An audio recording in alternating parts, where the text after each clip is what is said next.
The night air in Winterfell was sharp, the kind that made every breath feel honest. Ned Stark walked beside King Robert in the quiet of the crypts, torches throwing long shadows over stone kings and queens. They had talked of hunts and feasts, and old memories until the words tasted thin. Ned had run out of places to hide from the truth he had carried like a blade in his ribs for 15 years. When they stopped before Lyanna's statue, Robert's laughter faded, and the silence pressed forward like snow against a door. She was the only light in this cold world. "Ned," Robert said, eyes glassy with drink and grief that never aged. "They took her from me." Ned's voice was low and careful. "No one took her from you. Things were not what you were told." He felt the world tilt, slow and heavy. "Jon Snow is not my son." Robert blinked, confused, then suspicious. "What game is this?" "He is Lyanna's son," Ned said, the words coming out steady though his hands shook. And Rhaegar's for a moment. Robert did not breathe. The torch cracked. Somewhere above, a draft moaned along the stone. Robert's face moved through 3 lives in one heartbeat. The boy who loved, the warrior who killed, and the king, who wore a crown that never fit. He reached for Lyanna's cold stone fingers, and then jerked his hand back as if he had touched fire. "You lie," Robert whispered. "Tell me you lie, Ned." "I swore to your sister on her dying bed," Ned said. "I swore to protect the boy. I swore it on my honor and on our friendship. I gave him my name to keep him safe." Robert's grief turned quick and ugly, the way storms do when the sky suddenly goes black. "Rhaegar raped her," he spat, but even that old certainty sounded tired. "He stole her from me." He'd married her, Ned said, and the word felt like a hammer.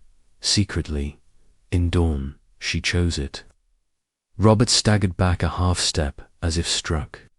His fists clenched, then opened. No, she wouldn't.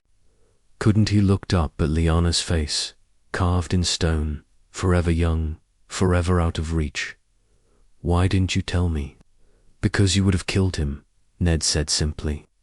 "You were killing them all. Men, women, children. You were breaking the world and calling it justice." "Lyanna begged me. She was dying. The midwives were afraid. There were spears outside the door and ravens in the air. She made me swear. I chose you once. That day, I chose her." Robert's breath came ragged. He paced in the cold, dark, heavy, boots scraping. "All these years," he muttered. "All these bloody years. I drank while you buried the truth. I sat my fat ass on that throne while a dragon slept under your roof." "He is no dragon," Ned said, and some hard thing in him broke, softer now. "He is a boy. He is a Stark. He has grown with my children. He is part of this house." Robert looked at him, something like betrayal and something like relief fighting in his eyes. "And you tell me now, why now?" "Because you asked me to be hand," Ned said. "Because the Queen is not safe for any child who is not hers. Because wolves howled last night, and I heard your breath when you slept, and I thought, if I die in that den of snakes, and you in your cups, who will keep him safe? Better to bring the truth into the light where honor might shelter it, if honor still matters." Robert laughed then, a broken sound. "Honor," he said. "I wore it like armor and turned it into a weapon. Gods help me." He rubbed his face. "If what you say is true, then the boy is the last of them. Rhaegar's whelp, Targaryen blood." Ned met his eyes. "And Lyanna's blood." Robert swayed, torn between 2 altars. The hatred that had fueled him for years was an old wound he kept reopening. But Lyanna was a wound that never closed. He stared at her statue until his anger lost its edge. "What's his true name?" he asked, almost gentle. "Aegon," Ned said, and the name echoed like a distant horn in the crypt. "But here he is Jon."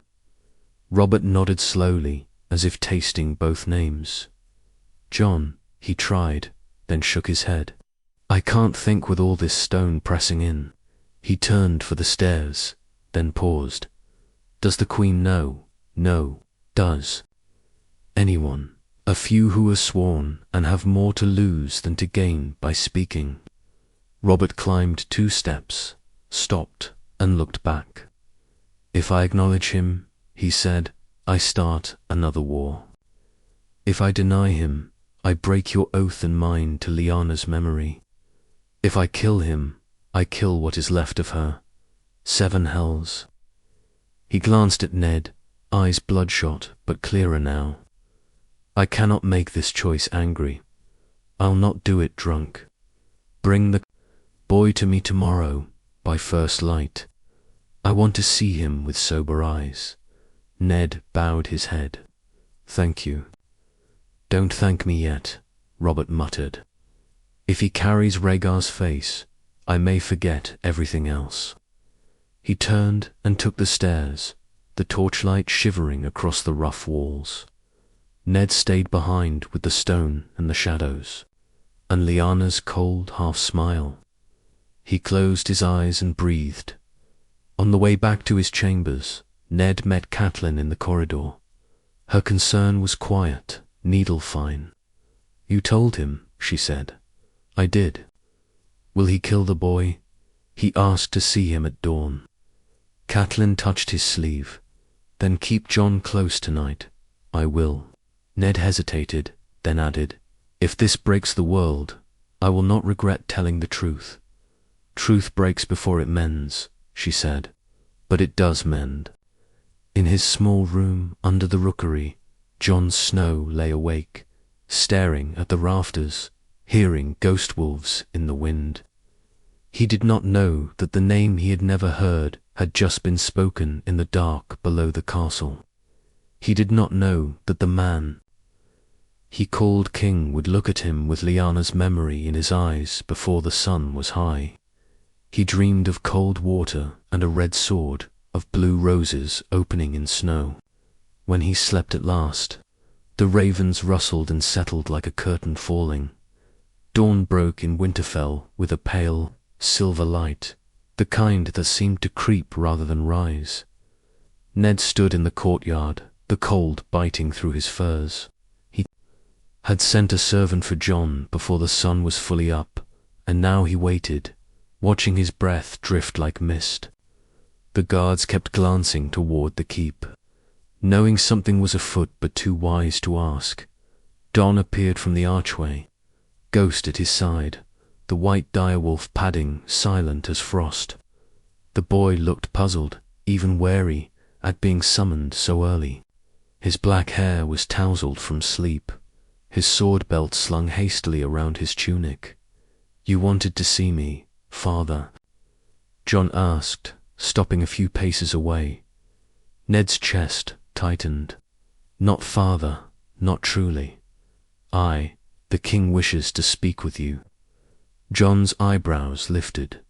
"With me?" Ned only nodded. "Be respectful, but be yourself, and keep Ghost close."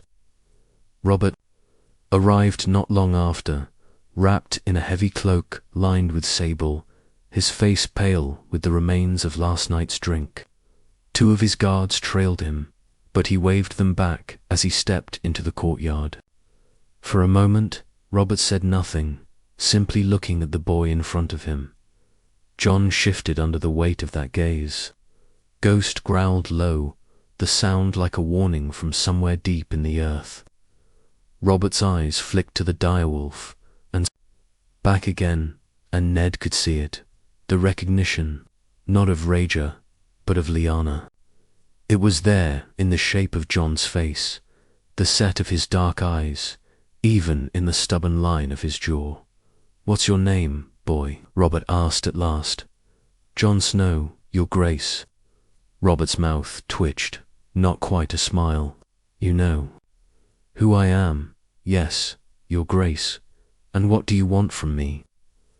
John blinked, caught off guard. Nothing, Your Grace. That made Robert laugh, a short, rough sound. Nothing. Every man wants something from a king. John shook his head. I only want to serve my house with honor. Honor, Robert repeated, glancing sideways at Ned.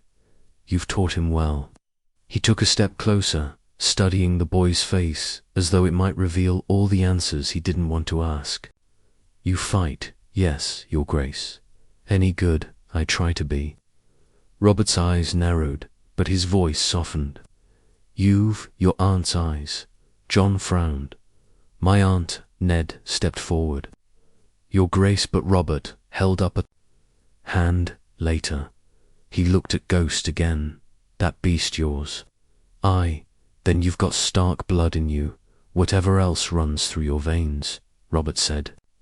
His gaze lingered a heartbeat longer before he turned away, as though the sight of the boy was both balm and blade. Come with me, Ned, Robert said, striding toward the keep. Ned followed, leaving John standing in the frost with Ghost pressed against his leg, inside. In the small council room, Robert closed the door and poured himself a cup of watered wine. He's hers, Robert said, without turning round. Gods be good, I can see it plain as the wall. But I don't see Rager in him, not yet. He is a good boy, Ned said. Robert drank, then slammed the cup down, which makes this worse. I should kill him, I know it, Ned. End the dragon line for good. That's what the realm expects of me. What I have told myself for years. And will you? Ned asked.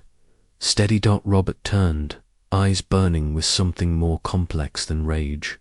No, not yet. But God's help you if he takes after his father, in more than looks. I will not suffer another Rager in this world. You have my word, Ned said quietly. Robert waved him off, weary. Keep him close, keep him quiet, and tell no one else. Not even him, especially not him. Ned hesitated, but inclined his head. As you command. Outside, John stood in the pale sunlight, unaware that his life had just been spared by the thinnest thread of memory and mercy. Ghost nudged his hand, and John scratched behind the direwolf's ear, thinking only that the king's eyes had been sad in a way he didn't understand.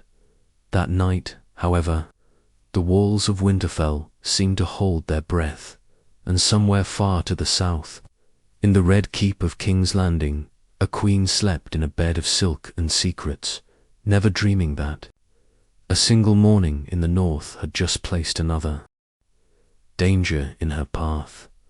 Snow kept falling through the day like sifted flour, soft and quiet. Winterfell moved at its usual slow rhythm, but everyone felt the ripple. Servants whispered that the king had met the Stark bastard at dawn.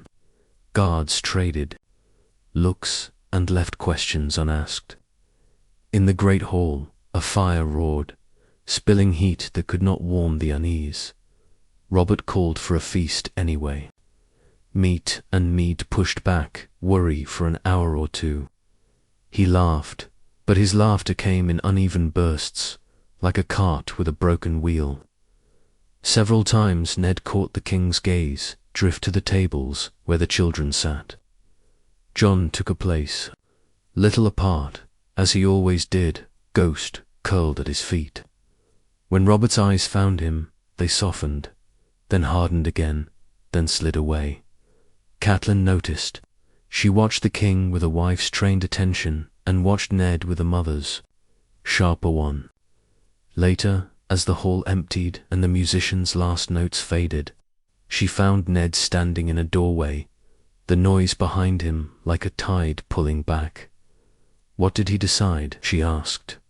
For now, he chooses silence, Ned said. And caution. Catelyn exhaled. a breath she had been holding all day. For now, she repeated. And after now, we go south, Ned said. He still wants me as hand. He said the realm needs steady hands. He looked tired beyond sleep.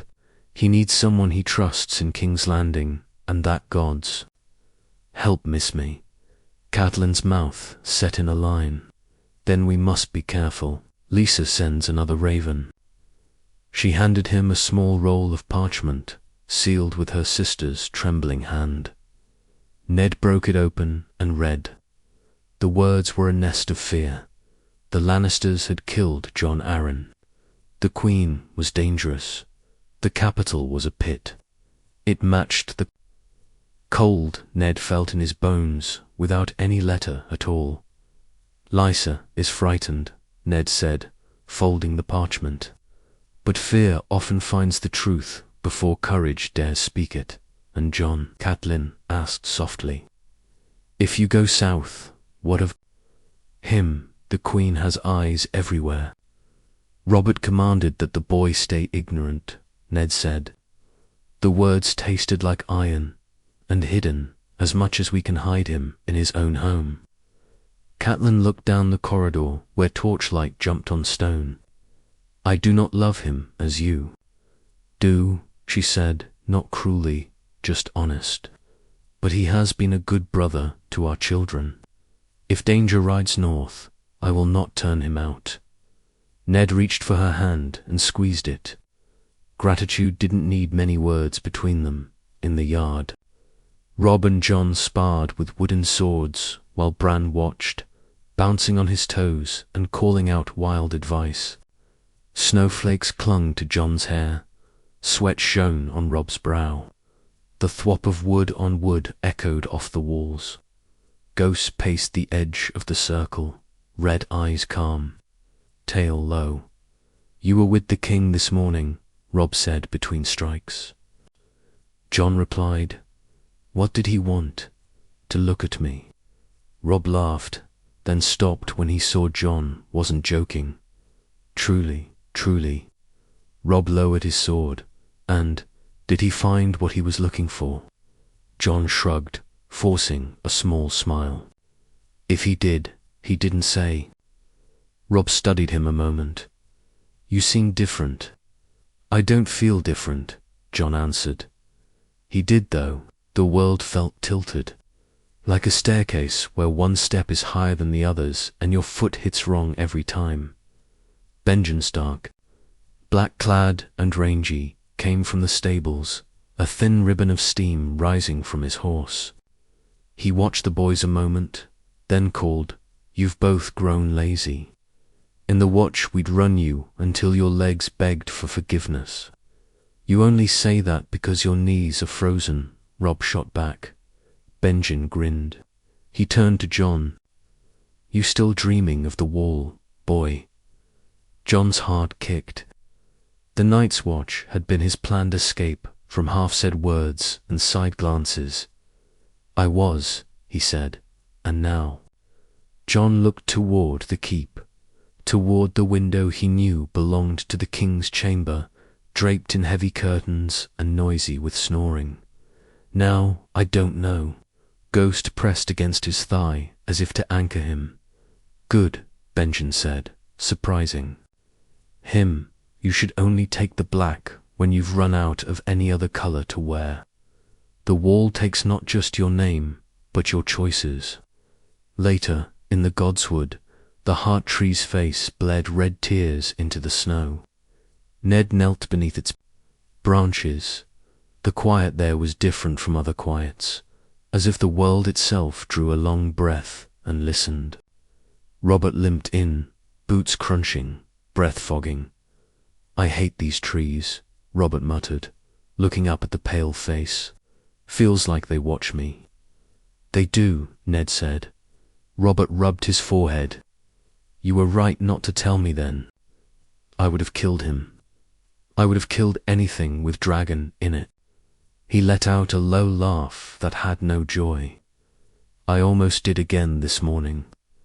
Then he looked at me like he expected nothing, and I remembered Lyanna laughing in the rain. Ned bowed his head. "Thank you. Don't canonize me yet," Robert said. "I am not a patient man. Keep the boy out of my sight when I am drunk and angry, which is most of the time." He shifted, winced. "We ride south in 3 days. Bring your girls. Leave the other 2 with your lady, and the boy leave him here. The capital chews up even those who belong to it." Ned opened his mouth, then shut it. He had wanted to bring John to the watch by way of the King's Road, to set him on a path safer than the hall with the lion banner. But maybe safety looked different now. "He stays," Ned agreed. On the 3rd night, as the castle slept, a raven landed on the rookery sill with feathers dusted in frost. Maester Lewin took the message by candlelight. He found Ned before dawn. "From Lord Verres," Lewin said carefully. "It seems a whisper with proper ink. The spider's hand was a thin, neat crawl. The queen has ears. The queen has claws. If you love your sister's memory, keep her son from the sun." It was nothing Ned didn't know, but it tightened the knot in his chest all the same. When the sun rose, the king's party began to pack. Horses stamped, hounds barked, and the courtyard filled with the clang and clatter of departure. Sansa's eyes shone with southern dreams. Arya scowled under a tangle of hair. Bran climbed everything that would hold him. Jon smiled for them, all and stood a little apart. As always, Robert clapped Jon on the shoulder in passing. Too hard to be gentle, not hard enough to be cruel. "Keep your sword arm strong," he said, then looked away as if the words cost him. "I will, your grace," Jon said. Ned hugged his son, his nephew, and felt the weight of 15 years of lies and the heavier weight of today's truth. "Obey your lady," he said. "Mind Rob. Trust Lewin. Use your eyes." Jon nodded. "And you, in King's Landing." "I will tread carefully," Ned said. "And I will return." The gates opened, and the southern road stretched like a promise and a threat. As the column moved out, Jon stood beside Ghost and watched them go, snow melting on his cheeks where it touched warm skin. He told himself it was only the cold making. His eyes sting. Ghost leaned into his leg as if to say, "I know better." The King's Road stretched endlessly under grey skies, the snow giving way to mud as the southern air grew milder. Robert rode at the head of the column, bellowing to his men, drinking from his skin of wine, but every now and then his eyes went distant as if some thought gnawed at him, one he could neither swallow nor spit out. Ned saw it, but kept his silence. He had already loosed the arrow of truth. It would fly where it must. By the 2nd week, King's Landing drew closer with every hoofbeat, and so did Ned's unease. Ravens came and went with news from the capital, none of it good. The Lannisters were growing bolder, their influence dripping into every corner of the court. Jaime Lannister had been seen in private conversation with the Queen's brother Tyrion. Gold from Casterly Rock greased every palm it touched. One evening, while they camped near the trident of 3 narrow rivers, Robert summoned Ned to his tent. The air inside was thick with the smell of roasted meat and the sweat of men who had been on the road too long. Robert waved away the guards and poured 2 cups of wine. "I've been thinking about the boy," Robert said, without preamble. Jon, Ned tensed, and Robert drank deep before speaking. "I've told myself I don't want another Targaryen breathing, but I can't make myself see him as one. He's too much hers." And yet, he trailed off, scowling. "If word ever gets out, there are lords in this realm who'd rally to him." "You know it, I know," Ned admitted, "which is why the truth must remain between us." Robert stabbed a finger into the table. and between us it will stay. But the realm's memory is long, Ned, longer than our tempers. You should prepare him not for kingship, gods not but for survival, quiet survival. Ned's eyes darkened. I will, but that means keeping him far from the game you and your court play. Robert gave a harsh laugh. The game plays itself, Ned. It doesn't matter if you want a seat at the table, you're on the board the moment your name's known. The next day, the party reached the site where Rager had fallen in battle years before. The trident was a sluggish brown snake under the winter sky, but Robert reined in and stared at it as if it was still red with blood. He didn't speak, but his knuckles whitened on the reins. Ned knew better than to say anything when they finally rode. Through the gates of King's Landing, the air turned warmer but heavier, clogged with the stink of too many bodies and too many secrets. The Red Keep loomed like a predator on the hill. The Queen was waiting in the courtyard, all golden hair and poisoned smile. Her green eyes flicked from Robert to Ned, then away. That first night, as Ned unpacked in his chambers, a knock came. It was Lord Varys, moving like a shadow. "My Lord Hand," Varys said softly, "I am pleased to see you well. The road can be treacherous." Ned studied him. "You've been sending ravens to the north." Varys's lips curved. "The realm has many ears, and some of them listen kindly. I trust the boy is safe. For now," Ned said.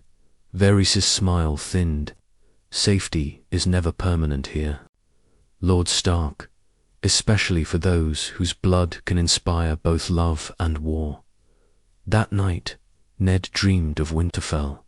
He saw Jon in the yard, Ghost at his side, but the snow was red, and the boy's eyes were shadowed. He woke with his hand on his sword. Back in Winterfell, the castle was quieter without half its household, but quiet did not mean peace. Jon trained daily with Robb, but he had begun to notice how messages arrived more frequently than before, how Maester Luwin sometimes read them twice before tucking them away. Ghost was restless, prowling the walls at night.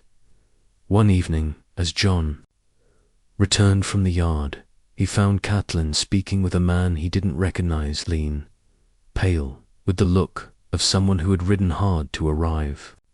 They both stopped talking when he entered. "Jon," Catelyn said, with a measured tone, "this man brings word from the south." The stranger's eyes swept over Jon in a way that made him instinctively step closer to Ghost.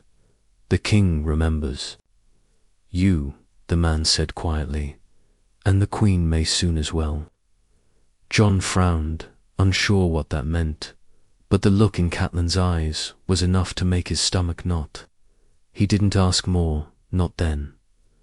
That night, when he couldn't sleep, he climbed to the top of the battlements. The wind was sharp, but the stars were clear. Ghost stood beside him, ears pricked toward the dark horizon, as if listening for something coming from far, far away, and somewhere far away indeed.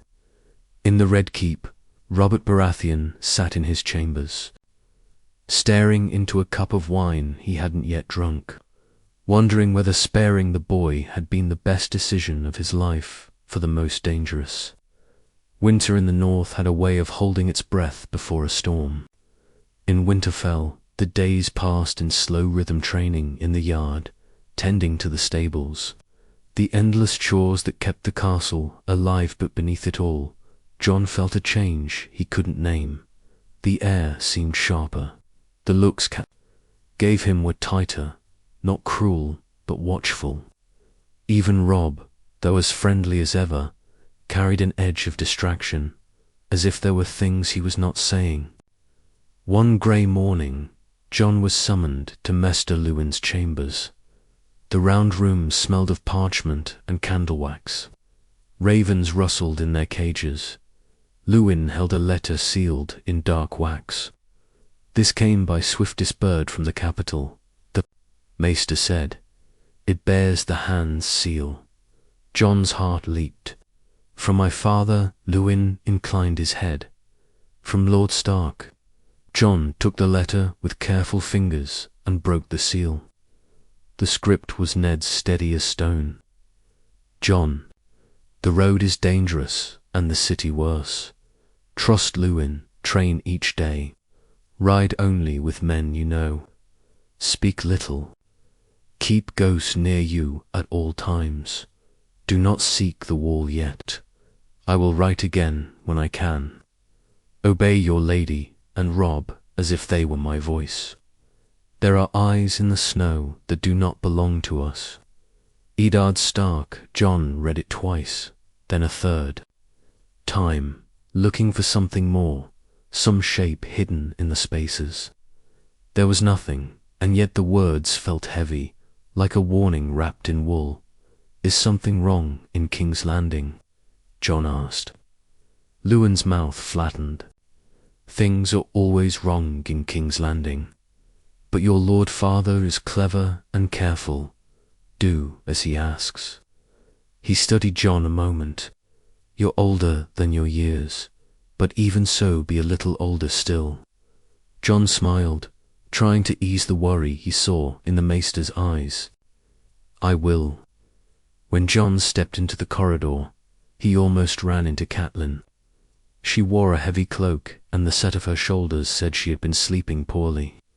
Her eyes went to the paper in his hand. For a heartbeat, John thought she might demand to read it, but she didn't. She only asked, Is Lord Stark well? He says so, John answered. He asks that I keep close to home, train. Listen, Catelyn nodded once, then do exactly that. She hesitated, as if choosing between two paths of words, then added, If you need anything, speak to Lewin or to me. Her voice made the second offer sound like a stone crossing a river, but it was an offer. That afternoon passed in the yard. Rob fought like a boy trying to be a man, and John fought like a boy who knew he might need it sooner than later. They knocked each other down and got back up, laughing through split lips. Theon jeered and cheered without caring which. By evening, the sky thickened, low clouds turning the world dim before its time. John ate, fed Ghost, and felt the prickle between his shoulder blades that wouldn't go away. The storm didn't break with snow, it broke with fire. Some time passed. Midnight, a shout tore up from the stables. John jerked awake as Ghost sprang to his feet, ears stabbing forward. The smell hit a breath later, smoke, hot and oily. He grabbed his boots, his cloak, and Longclaw's plain cousin, the steel he trained with, and ran. The stable roof had caught, flames licking at the dry thatch, horses screaming, men shouting and dragging buckets in a hopeless chain.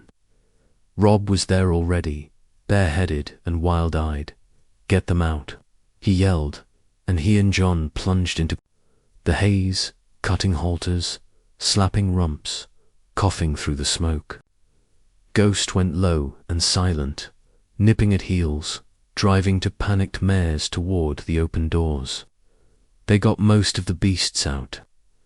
By the time the worst of the flames had eaten themselves and the snow began to fall in stunned, lazy flakes, John's throat felt raw and his eyes burned. He turned to speak to Raband, saw movement at the edge of the light, a shadow slipping along the outer wall, too smooth, too quick. Before he knew he was moving, he was moving. Ghost, he hissed, and the direwolf flowed beside him, all pale muscle and quiet teeth. John rounded the corner and caught a glimpse of a hood, a gloved hand, the wink of metal. The figure froze when it realized it had been seen, then lunged. The blade came at John's ribs. He twisted, felt steel glance off leather, pain like a mouthful of ice where it grazed him. He brought his own sword up, awkward in the tight space, and banged the attacker's wrist. Ghost hit from the side, a white streak, jaws closing on the man's forearm with a wet crunch. The would-be killer screamed, dropped the knife, and crashed backward into the snow. John kicked the weapon away and put his blade at the man's throat. Up close, the attacker was thin, forgettable, the kind of face you lose in a crowd. His eyes had the flat look of someone who'd made peace with terrible choices. Rob and 2 guards arrived at a run, blades drawn. What, in the 7 hells, he came from the dark while the fire burned, John said, breath tearing. Not a stable hand, not ours. Rob nodded to the guards. Hold him. Ghost stood over the man like a winter god, bloody muzzle wrinkled in a soundless snarl. Catelyn came a moment later, wrapped in furs, hair half loose, Lewin at her heels. She took in the scene in one sweep, and then, without a word, knelt in the snow near John. He didn't realize he was bleeding until her fingers pressed his side and came away red. It's nothing, John said, more bravado than fact. It's something, Catelyn said, and her tone brooked no argument. She tore a strip from her cloak lining and pressed it to the cut. Her hands were steady. Hold that. She stood and turned to the prisoner. Who sent you? The man said nothing, only pressed his lips together. One of the guards yanked his arm to show the bite. Lewin bent, picked up the dropped knife, and held it to the torchlight. The hilt was dark, polished, and too fine by half, set with a tiny lion worked in pale metal. Rob saw at the same time John did. He swore, low and furious. Lannister work. Catelyn's face went still as a pond in a hard frost. She didn't look at John when she said, take him to the cells. Wake the master-at-arms. Double the watchers. No one comes or goes until daylight.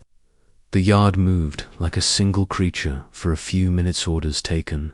Doors slammed, boots tromping. When the rush passed, John realized his legs were shaking. Catelyn saw it and, almost without thinking, put a hand on his arm to steady him. The gesture surprised them both. You saved horses and yourself, she said quietly. You did well. John didn't know what to do with the warmth those words put in his chest, so he only nodded. Ghost leaned into him, red eyes never leaving the corridor where the guards had dragged the man away. In Lewin's chambers, the maester cleaned the cut and stitched it neat. Catelyn stood by the window, face set toward the snow. When Lewin finished, she turned. Your Lord Father warned you to keep Ghost near, she said. Do not ignore him again. I won't, John said. She hesitated, a heartbeat. Get some rest, John. It was the first time she had said his name that softly. When she left, the room felt larger and safer than it had an hour before, and also more dangerous, because now danger had a face and a crest. John lay awake until the crows outside began to complain about the dawn. He turned Ned's letter over in his hand, and felt the stitches in his side pull when he breathed. Far to the south, in the red maze of the capital, another letter was being written, not in Ned's careful hand but in a sharp, elegant script that smelled of lemon and threat. It would ride north, and with it, the storm would move from breath to breaking. The rider came 2 days later, wrapped in the gold and crimson of House Lannister. His arrival announced by the clatter of hooves and the uneasy shifting of guards at the gate. He carried a letter sealed with the royal crest. Rob met him in the courtyard, flanked by 2 armed men, and listened in silence as the courier insisted the message be given to Lord Stark's household without delay. Inside, Catelyn broke the seal with steady fingers, though John could see the tension in her jaw.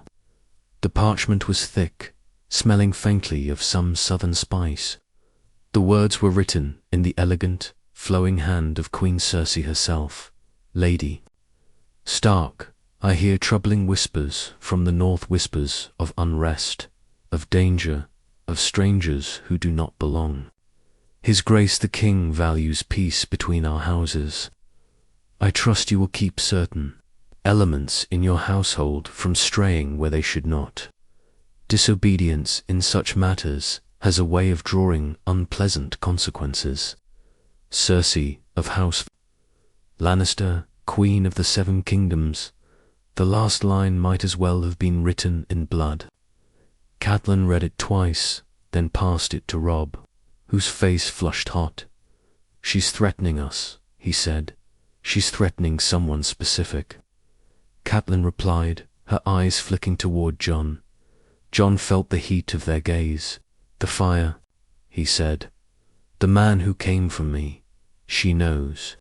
She suspects, Catelyn corrected. And she means to remind us the crown's hand can reach even here. Robb slammed his palm on the table. We should send her own man back with her message. Burned to ash. Catelyn's voice was calm but hard. And tell her she struck true. No, we answer with silence, but we do not sit idle. She looked at Jon fully. From now on, you do not leave the castle without 4 guards. And Ghost at your side, always. Jon wanted to argue, but the memory of the knife flashing in the dark still lived too sharp in his mind. All right, he said. That night, snow began to fall again, thick and relentless. The world outside Winterfell's walls blurred into white, but inside, tension hung like the iron in the armory, heavy and cold. Jon found himself spending more time in the library tower, poring over maps of the 7 kingdoms. His eyes kept drifting south, tracing the King's Road to King's Landing, wondering how close his uncle truly was to the Queen and her lions. The thought of Ned walking daily among them gnawed at him. One evening, Maester Luwin joined him at the table. The wall is not the only place to learn watchfulness, the Maester said quietly. Winterfell is a fortress, but fortresses fall from within as easily as without. Remember that. Before Jon could ask what he meant, a guard burst in, cheeks red from the cold. Lady Stark.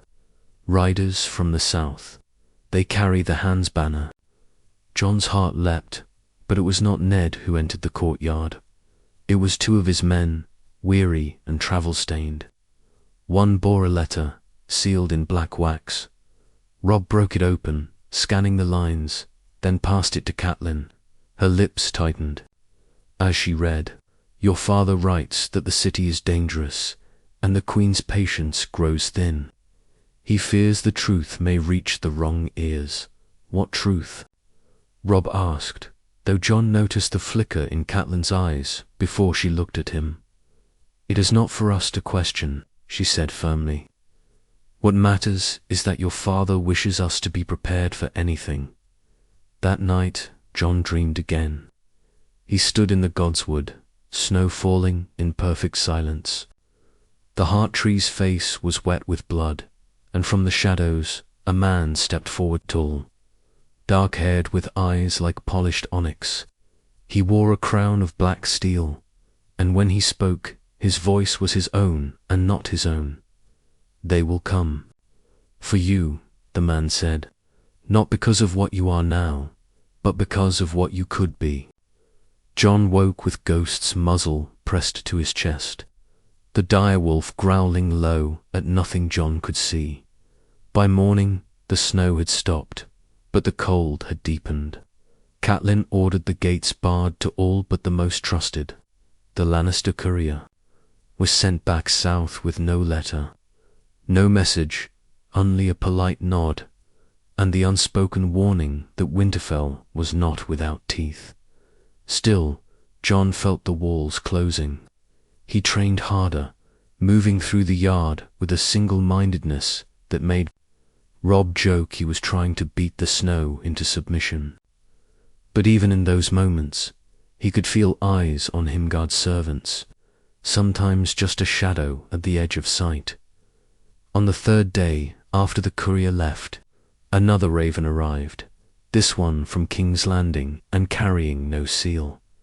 The note was short, written in a hand John didn't know. The Queen has learned something. Your Lord Father is moving quickly. Be ready.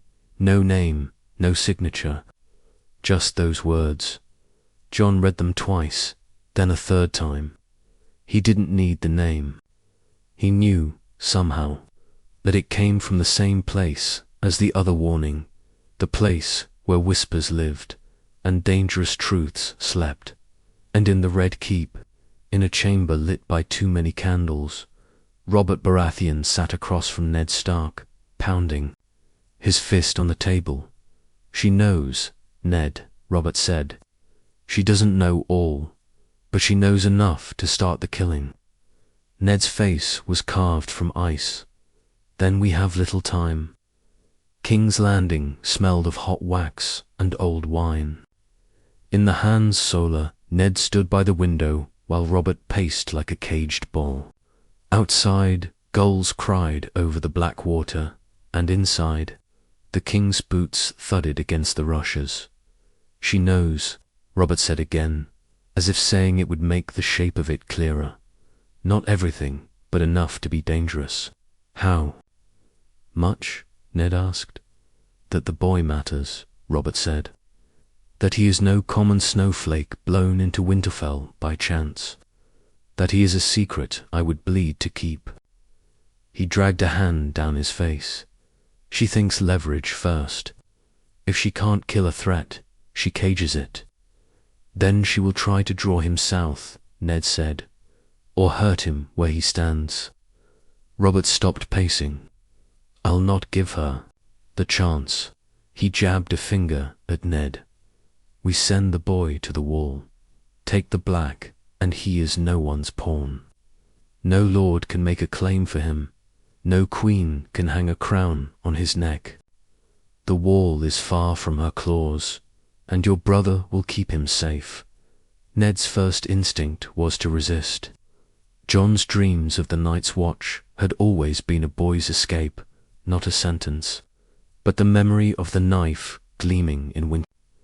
Dark steadied his voice. He would be safe there, Ned said. Safer than anywhere else. Then do it, Robert said. Right now, I'll send a royal writ to sweeten the road. Food, coin, fresh horses for every post. And I'll send men, north quiet men, not lions. Stannis has true steel in him, even if he's thorny as a hedge. I'll borrow ships from him to load the watch with grain. Cersei will see charity and call it boredom. Let her. Ned nodded, but his eyes stayed on the window. She will not forget. If she can't reach the boy, she'll reach us, or your children. Robert's mouth twisted. My children, he said, and for a heartbeat there was a crack in his voice. Leave them to me. He turned away before Ned could see more. That night, Varys slid into Ned's chambers like a thought you wish you didn't have. A clever choice, my lord, he murmured when Ned spoke of the wall. Ravens already travel faster than deaths on palanquins. You warned us once, Ned said. Warn me again. Varys's eyes were soft and empty. The Queen moves with quiet feet. She will not try another brute with a knife and a fire. She will write letters dressed as invitations, sow rumors into gowns, make accidents in stairwells. If the boy stays, he dies loudly. If he goes, he may live. May, Ned said. Nothing is certain in King's Landing except that someone will lie before the candles go out, Varys replied. Also, the pies are always cold. He breathed out. Send him north, quickly. In Winterfell, the cold had sharpened until sounds carried like glass. John stood in the yard with Rob, breath smoking in the air, when the horn sounded from the gate. A rider, thick with frost, tumbled from his saddle, holding out a leather tube. By the time the parchment reached the great hall, half the castle's blood had already rushed to their faces. Rob broke the seal and scanned the first lines, then handed it to Catelyn. She read it once, then looked at John. "Your Lord Father writes that the king commands your swift journey to the wall," she said, voice steady. "You are to take the black if the Lord Commander will have you. Benjen Stark is warned and ready to receive you. There is coin at every post, and men along the road who will ride behind you at a distance, unseen." She paused, then added, softer, "He says this is the safest path." John felt the world tilt, then catch itself. The wall had been a dream once, bright black and simple. Now it was a shelter with hard edges. He swallowed, when 2 days, Catelyn said, "Lest, if we can make it so, the king's writ commands speed." Rob gripped John by the forearm. "I'll ride with you as far as the last holdfast." "You cannot," Catelyn said. "If this is to be quiet, it must be quiet. The fewer eyes that see Stark banners ride out, the better." She turned to John. "You go with 4 men I trust, and 2 I don't trust but understand. Ghost will not leave your side. Do you understand me?" John nodded. "I do." He met her eyes, and to his surprise, there was no ice there, only weathered concern. "Thank you," he said. That night was a long corridor of small goodbyes. Arya burst into his room, hair wild, eyes bright wet. "You can't go," she said, then punched his shoulder as if she could knock the order out of him. He pulled her in and held her, feeling her small bones press against him like stubborn truths. "All right," he said. "I'll send you stories of ice spiders bigger than houses." "I hate spiders," she muttered into his chest, then sniffed. "But right anyway." Sansa came later, proper and pale. She held out something wrapped in blue wool. "It's a new pair of gloves," she said. "I stitched them myself." Her stitches were a little crooked. John put them on carefully, like they were armor. "Thank you," he said, and meant it. Bran climbed onto his bed, knees muddied, and asked 100 questions about the wall until he fell asleep halfway through one. John tucked a blanket around him and stood a long time watching him breathe. Rob came last. They didn't say much. They didn't need to. They traded a dozen small memories in a few words, then clasped forearms and touched their brows together. Like boys who had learned to be men next to each other, Ghost slept across John's doorway like a pale gate. When the candles were out, John lay awake and listened to the deep night of Winterfell, trying to memorize it whined in the flues, an owl, hunting, some drunk guard, singing very quietly to keep himself warm. Before dawn, Catelyn met him in the yard, wrapped in a dark cloak. "There's one more thing," she said, and handed him a small parcel.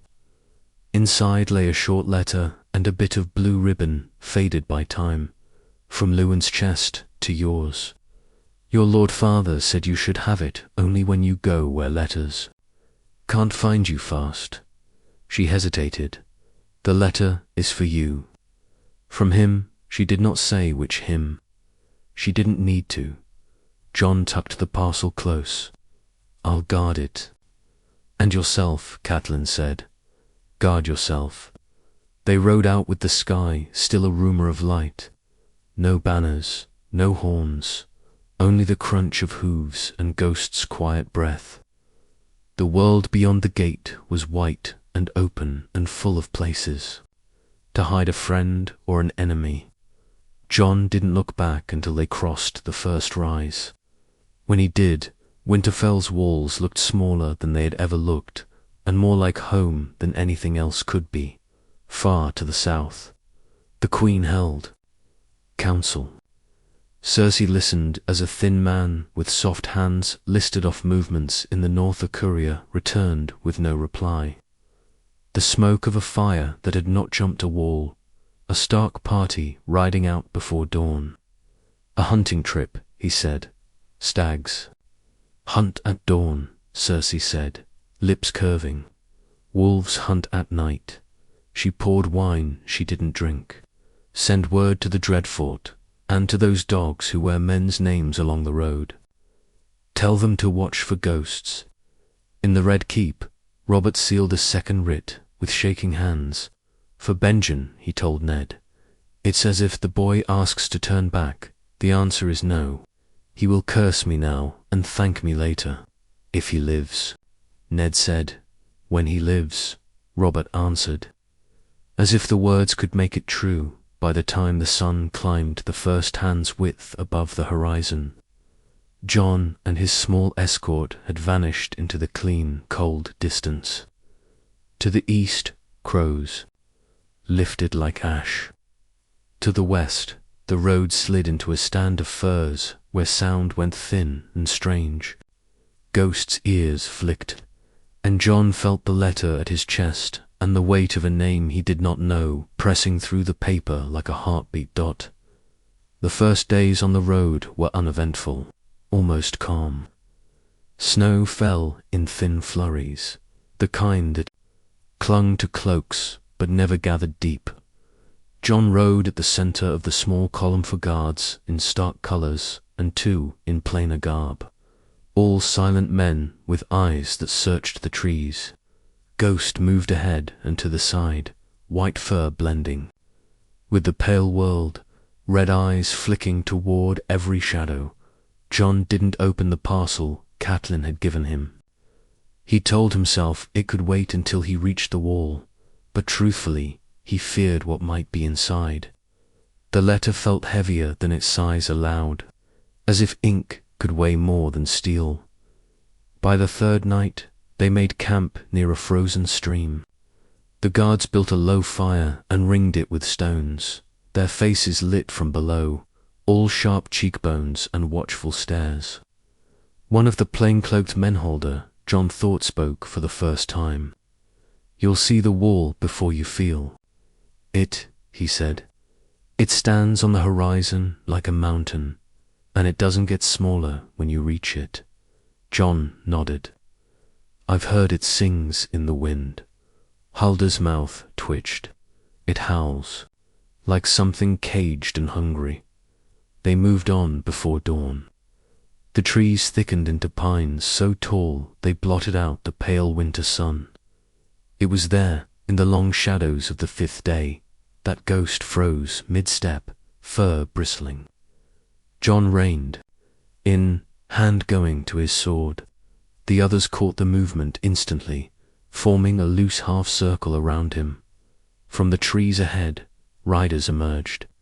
6 of them, cloaked in furs and armor that didn't match, but 3 bore the sigil of a flayed man worked in dull red, the Ramsay Bolton's colors. The lead rider smiled without warmth. Cold road for a royal errand, he said, his gaze flicking to Ghost. Fine wolf, rare. Some might call it a king's beast. Jon's hand tightened on his sword hilt. You're far from the Dreadfort, not far enough, the man replied. The Queen sends greetings. Steel whispered as the Stark guards drew their blades. Ghost stepped forward, lips curling back from his teeth. The standoff was a moment frozen in iced. The man's smile broke wider.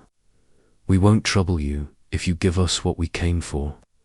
Halder's voice was low but edged like broken glass.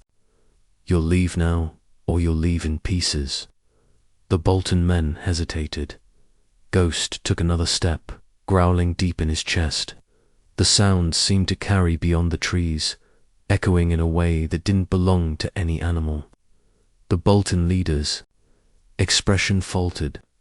He spat into the snow, muttered something to his men, and they turned their horses without another word. They rode off slowly, like men who wanted it to seem their choice. But John kept watching until the last hoofbeat faded. The moment they were gone, Halder leaned close. "That's the first try. There'll be others. Keep your wolf closer than your sword." That night, John didn't sleep much.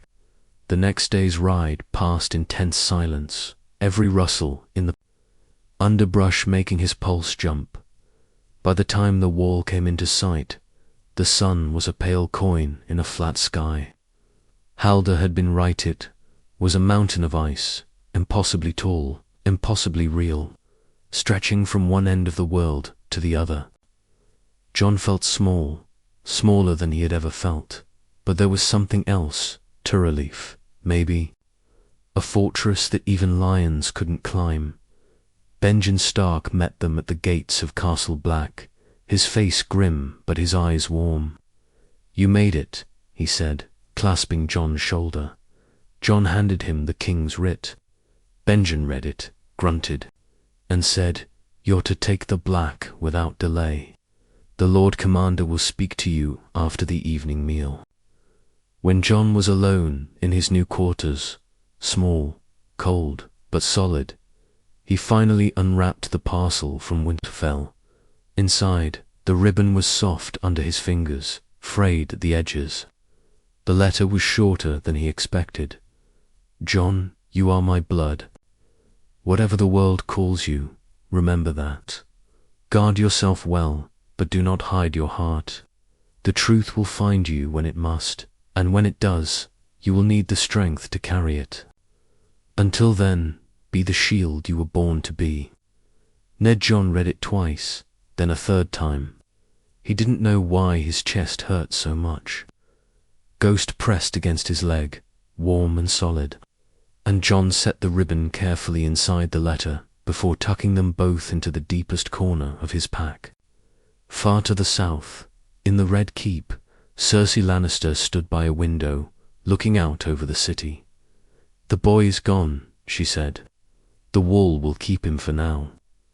Robert, in another chamber, sat staring at the fire, a cup of untouched wine in his hand. "For now," he murmured. And in the freezing dark at the edge of the world, Jon Snow lay awake his first night at the wall, listening to the wind's long, hollow howl. It sounded, he thought, like something waiting, something that knew his name even if he didn't know it yet.